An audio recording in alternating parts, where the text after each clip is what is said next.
Hey guys, Mike here, the Detroit Borg, and I'm pretty excited to bring you the new iPhone 6 and the 6 Plus. This is the new premium iPhone, which is $100 more than the more mainstream iPhone 6. Of course, we have a larger display here on both sizes, 4.7 inches and 5.5 inches. Of course, the old iPhone, the 5S, was 4 inches. This is a huge leap in capacity. So like I said, the 6 Plus is kind of a premium model. It's $100 more than the more mainstream iPhone 6, so this can get quite expensive. 128 gig version is $1,000 off contract. It's again available in 3 colors, the same colors from the iPhone 5S. We have silver, gold, and space gray. I have the space gray versions, which we're going to take a look at in this video. Now, before we get to the specifics, let's get to the unboxing. And the boxes themselves are kind of interesting. They're very simple, just plain white boxes.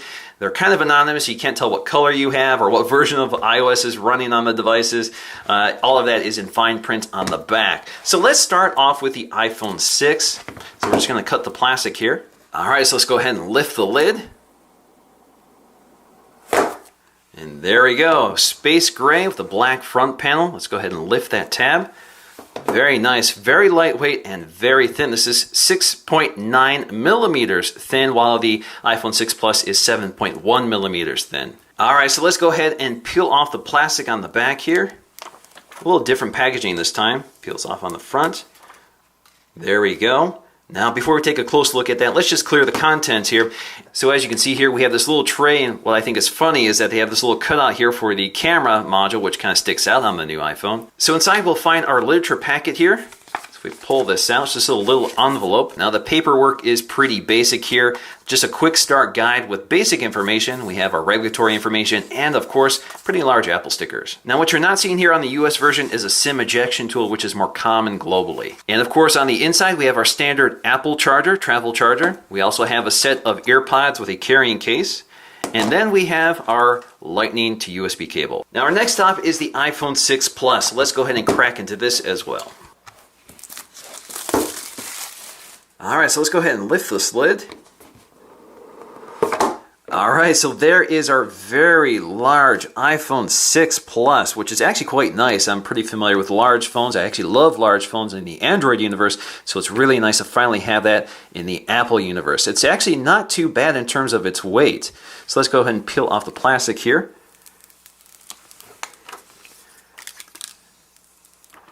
Now at first glance, I'm really happy with the size and feel of this phone. It has this nice, cool, solid metal feel. This continuous surface, as Apple describes it, with this seamless construction, feels like one piece of metal and glass, and it's pretty lightweight and very thin, only 7.1 millimeters thin, slightly thicker than the 6.9 on the iPhone 6, and certainly thinner than the 7.6 millimeters on the iPhone 5S. But overall, this definitely feels like a great phone in the hand. I'm definitely a big fan of large handsets, and I think Apple has done a really nice job here. Now, before we take a closer look at both phones, again, let's get through the accessories. Once again, we have that tray with that little cutout for the camera module that sticks out. We also have our paperwork here. So again, it's just an envelope, and because this is the US version locked to a carrier, we do not have a SIM ejection tool because it does already come with a SIM inside. So again, iPhone 6 Plus, this is just a quick start guide. Very simple this time. iPhone 6 regulatory information. And of course, we get a set of Apple stickers, which are actually the same size as the ones in the iPhone 6. Now, the iPhone 6 Plus accessories are identical to the ones found on the iPhone 6, so you do not get a more powerful battery charger for the 6 Plus, even though the 6 Plus has a considerably larger battery at almost 3,000 milliamp hours. All right, so let's go ahead and boot these up for the first time and get them set up so we can start taking a look around. All right, so let's take a look at our phone. So we have the iPhone 6 and the iPhone 6 Plus, 4.7 inches, 5.5 inches. These are both Retina HD displays. So on the iPhone 6, we have a 1334 by 750 display. That's 326 pixels per inch. That's identical to the iPhone 4, 4S, 5, and 5S, same pixel density, but higher resolution. Now they call these Retina HD because they have HD resolutions, but on the iPhone 6, it's actually 750p versus 720p, and the iPhone 6 Plus is a full 1080p, so 1920 by 1080. That's good for 401 pixels per inch. That is the highest resolution display that Apple makes right now. Now, Apple is using dual domain IPS displays here, which means these have much better off-axis viewing than last year's iPhone 5S. We also have photo alignment for a higher quality display in terms of the assembly process. The display assembly is also much thinner. Now, with all this technology, these displays are color accurate following the sRGB standards. So taking a look at the design of the phone, you can see we have a stainless steel Apple logo. This is different from last year's iPhone 5S, which had a polished Apple logo, so this is actually a separate component. Of course, it's color matched depending on what phone you get. You also have these controversial antenna insulators or separators at the top and bottom. They are color keyed to the phone, so the space gray has a dark gray color, the silver color is more of a light gray color, and then the gold version actually has a pure white color. Now on the back we have our new 8 megapixel camera, same resolution, but the sensor is all new with 1.5 micron pixels instead of 1.2, so it should deliver better low light performance. Now as you can see here, the camera modules do protrude here unlike the iPhone 5S, but they are covered with sapphire glass, so they're pretty scratch resistant. Now as you can see here, the iPhone 6 Plus camera module looks a little larger, and that's because the module itself actually moves around in response to the motion of your hand by using the gyroscope built into the phone. We also have a new True Tone flash, which is now more compact this time. So we have a circular design instead of what they were doing last year with the iPhone 5S. And of course, right next to that, we have our microphones. Now located up here is the NFC chip for Apple Pay. Now right now this is restricted to the Apple Pay feature. Now on the left hand side in the same position on both the 6 and 6 Plus are the volume controls. They're also the same size. You can see the redesigned from the circular design from the iPhone 5S. You can also see we have our mute switch here, which is quite a bit thinner than the one on the 5 and 5S. So along the bottom, of course, we have our lightning connector. On either side of that lightning connector are the pentalobular screws that hold the device together. We also have our speaker grill. You can see it is larger on the iPhone 6 Plus, which makes for a louder speaker. We also have our headphone jack, simpler design from the iPhone 5 and 5S, which had a little ring around it, a little metal ring. This is it looks like plastic or something like that. And then we also have our microphone. Again, a simpler design from the iPhone 5 and 5S. Possibly because there really wasn't much surface area in here that actually was needed for the microphone. It was just decorative. So now we have a more, I guess, honest design in terms of how much space the microphone is actually taking up. Now along the right side, you'll find the reposition sleep-wake power button, which has been moved from the top to the right side. The interesting thing here, however, is that the power button is not lower on the iPhone 6 Plus, despite its taller size. So that's kind of interesting. We also have our SIM tray, which seems to be a slightly lower position here on the iPhone 6 Plus than the iPhone 6. Now toward the top, you'll find the earpiece, and it's a bit larger on the iPhone 6 Plus. Right next to it, you'll find the all-new 1.2 megapixel FaceTime HD camera, which is good for 720p HD video. Now right above the earpiece, you'll find the infrared proximity sensor, as well as an ambient light sensor right next to it on the left. And once again, the home button incorporates Touch ID, which uses a sapphire crystal lens over a sensor which reads your fingerprint. They do prompt you to set this up when you set the phone for the first time, and I've been using Touch ID on the iPhone 5S and it works excellent. Now the iPhone 6 and 6 Plus also feature something called reachability. So you just double tap the home button, double tap, not double press, to bring everything down to a thumb reachable area of the screen here. So you can see it comes down a little farther on the iPhone 6 Plus than the iPhone 6. And as you can see here, it does time out, so if you let it go, it'll just snap back. Of course, this also works in apps. Again, just double tap and you can reach the search bar. Of course, when you act on it, it does snap it back in place, so you have to tap again to regain access. Now, also unique to the iPhone 6 and 6 Plus is a setting panel under display and brightness, which allows you to change your display zoom. So you can set this up when you set up the device for the first time. It prompts you to select whether you want the standard view or the zoomed view.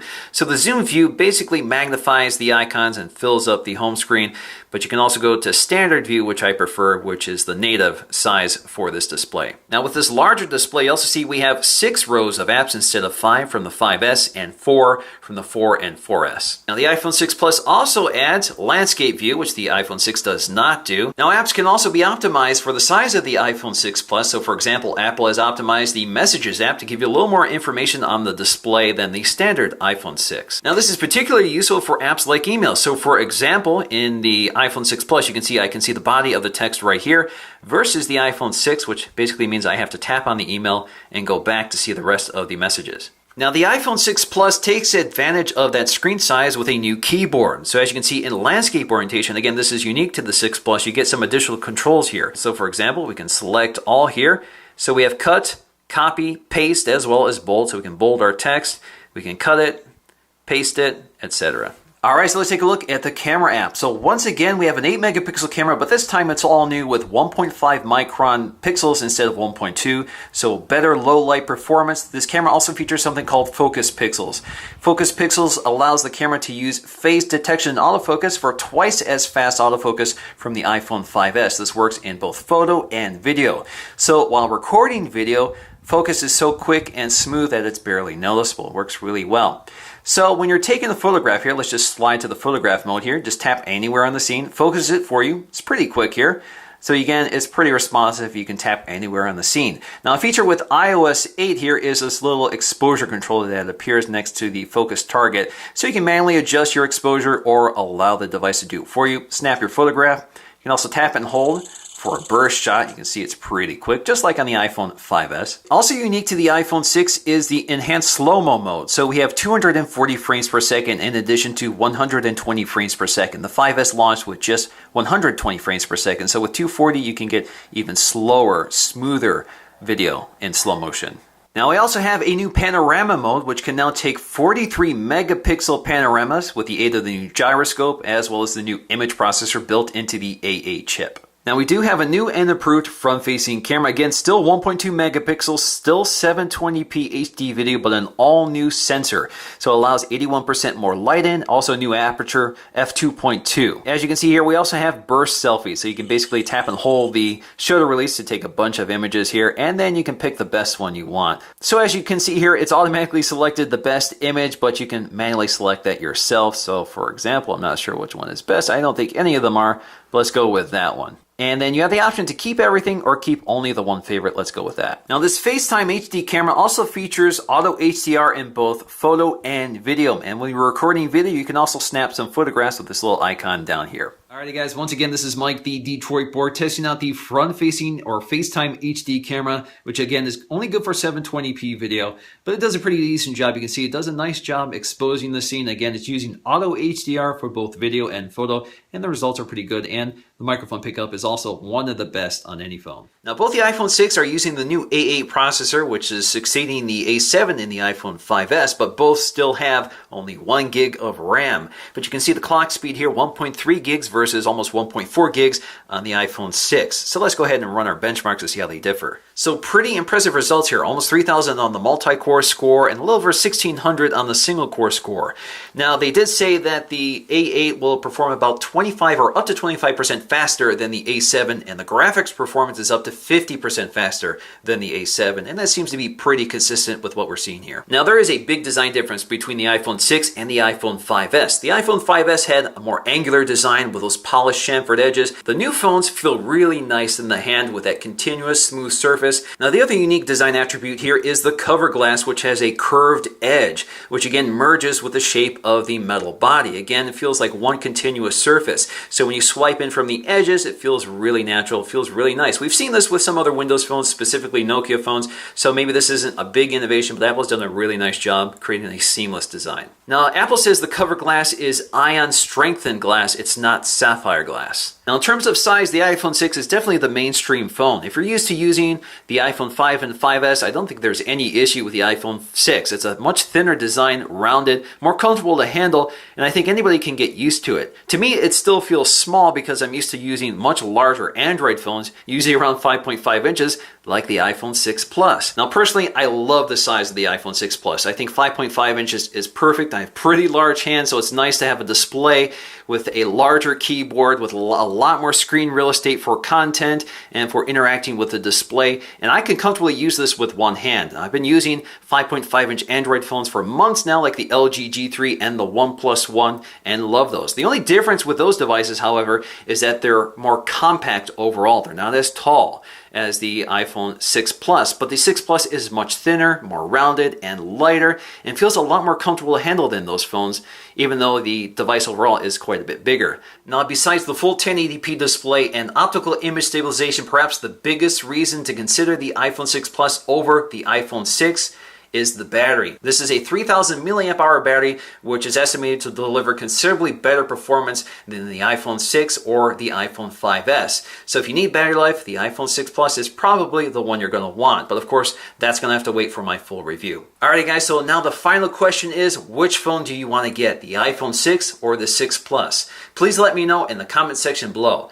Thanks for watching, hope you enjoyed this video, and I'll see you again in the next one.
Hey Chloe.